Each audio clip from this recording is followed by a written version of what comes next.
Student सभी को मेरा नमस्कार। और जैसा कि हम जानते थे तो हम जो टॉपिक पढ़ रहे थे वो बिहेवियर हमारा यूनिट चल रहा है, और जो बिहेवियर है उसी के अंतर्गत आज का जो हमारा टॉपिक रहेगा वो रहेगा ब्रुश इफ़ेक्ट। ब्रूस इफ़ेक्ट, और इसको आप हिंदी में भी क्या कहेंगे? हिंदी में भी क्या कहेंगे? ब्रूश प्रभाव कहेंगे। ब्रूश प्रभाव हिंदी में भी क्या कहेंगे? ब्रूश प्रभाव कहेंगे। और जो ये ब्रूश प्रभाव है, सबसे पहले तो हम देखते हैं कि ये जो ब्रूश प्रभाव है ये किसके द्वारा दिया गया। तो नाम से स्पष्ट हो रहा है कि बाय ब्रूस साइंटिस्ट के द्वारा इसे दिया गया 1963 में। और इन्होंने जो प्रयोग किया था, जो स्टडी की, जो अध्ययन मटेरियल इन्होंने लिया ऑन माइश यानी मादा चूहिया पर इन्होंने प्रयोग किया, और इनके द्वारा जो प्रयोग किया गया उसमें इन्होंने क्या किया कि जो एक्सपेरिमेंट था इनका, एक्सपेरिमेंट यानी जो इनका जो प्रयोग था, उस प्रयोग में इन्होंने प्रेग्नेंट माइस को लिया, और प्रेग्नेंट माइस को लेकर के अपना जो है प्रयोग का निष्कर्ष निकाला।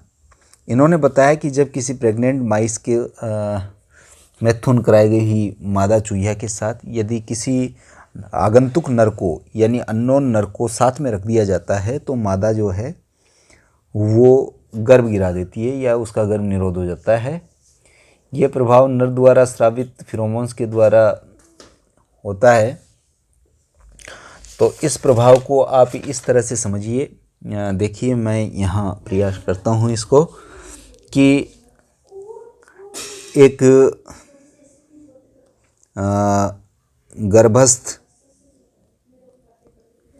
गर्भस्थ चूहिया है,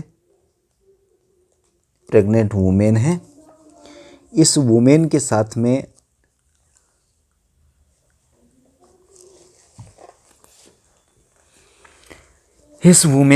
में हम क्या करेंगे? एक नर को रखेंगे।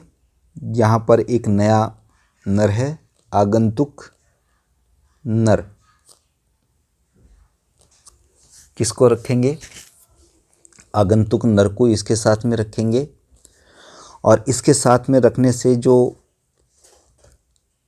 एक आगंतुक नर है, एक बाहर का अननोन नर एक गर्भस्थ चूहिया के साथ में मैथुन के उपरांत जो मादा चूहिया है उसके साथ में रखेंगे। तो ये जो आगंतुक नर है इसके द्वारा क्या किया जाता है? एक फिरोमोन का स्रावण किया जाता है। फिरोमोन स्रावण किया जाता है आगंतुक नर के द्वारा। और ये जो फिरोमोन स्रावण है ये वातावरण में डिस्चार्ज कर दिया जाता है। वातावरण में डिस्चार्ज करने के बाद में जो मादा चूहिया है, मादा के ग्रहण मार्ग द्वारा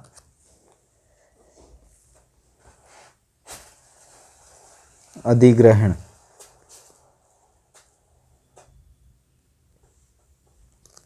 मादा के ग्रहण मार्ग द्वारा अधिग्रहण कर लिया जाता है।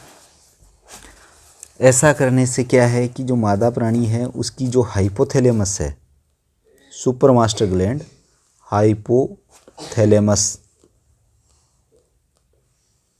उसके ऊपर इफ़ेक्ट होता है।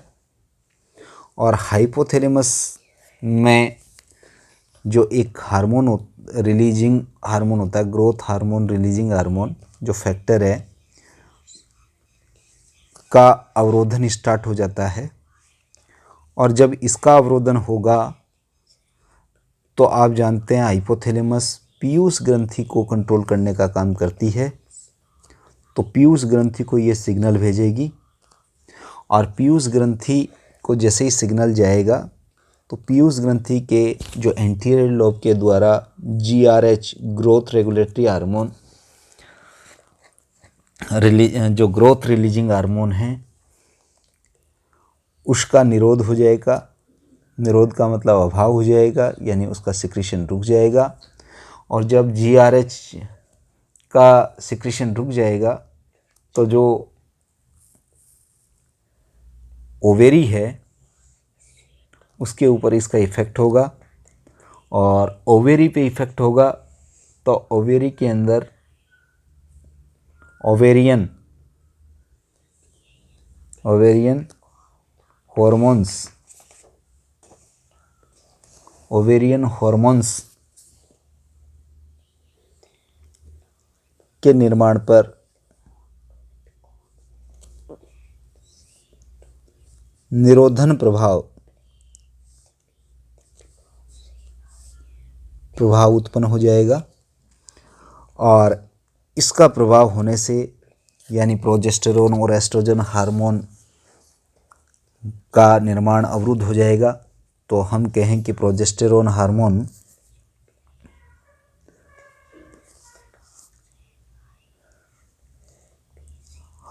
जो है वो लॉस कर जाएगा।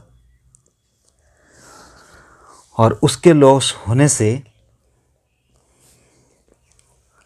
जो प्रेगनेंसी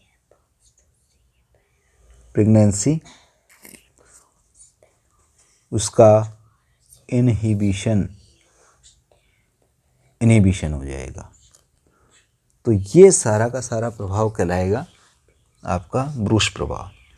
देखिए फिर से हम इसको समझने का प्रयास करते हैं।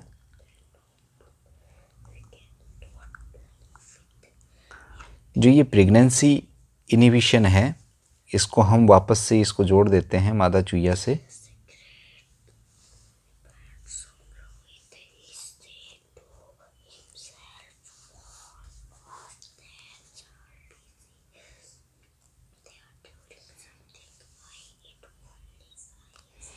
मादा चूहिया से इसको जोड़ देते हैं आगंतुक नर के बाद में।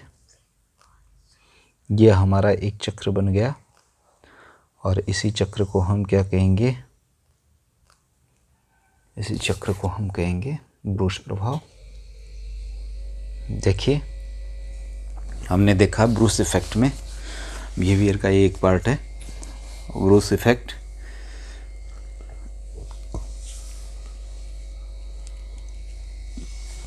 जो ब्रूस प्रभाव था, इस ब्रूस प्रभाव को आपने देखा कि ब्रूस के द्वारा दिया गया, माइस के ऊपर प्रयोग किए गए। प्रेग्नेंट माइस को इन्होंने प्रयोग के लिए काम में लिए।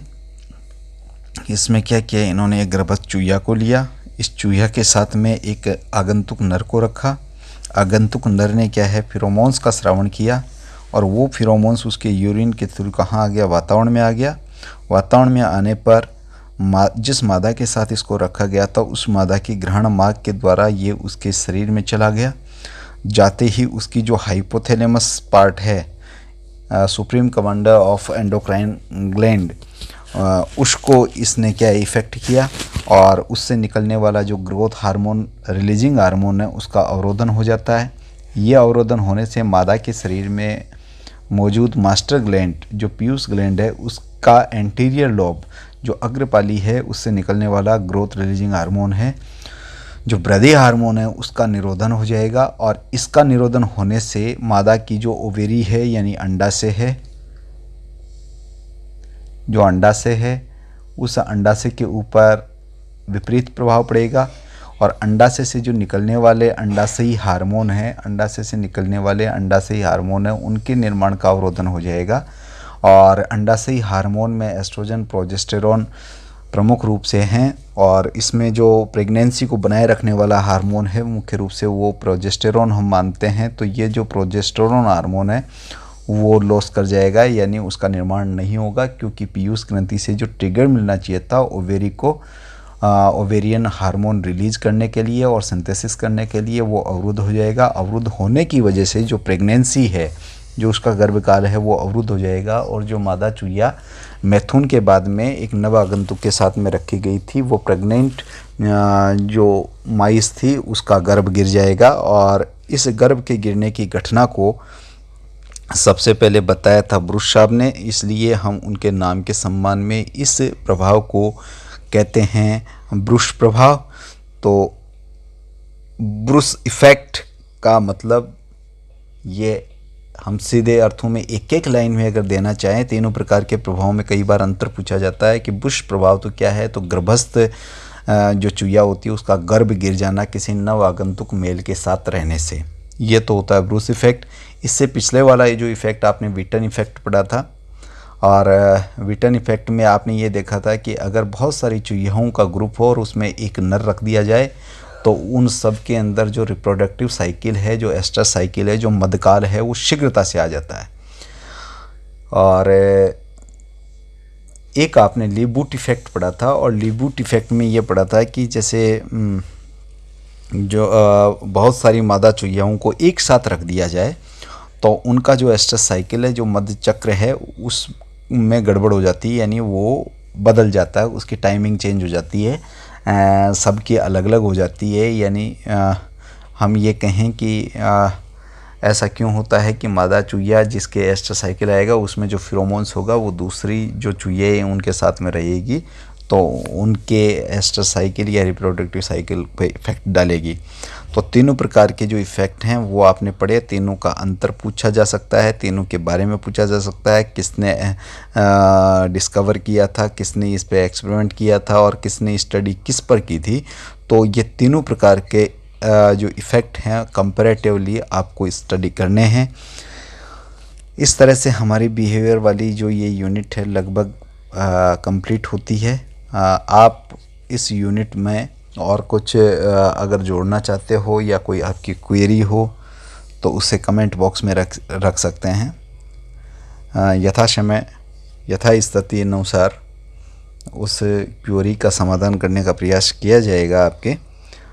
और इस तरह से आपकी जो स्टडी है घर बैठे उसको आप करते रहिए, और अपने और अपनों का ध्यान रखते रहिए। धन्यवाद आप सभी को, शुक्रिया।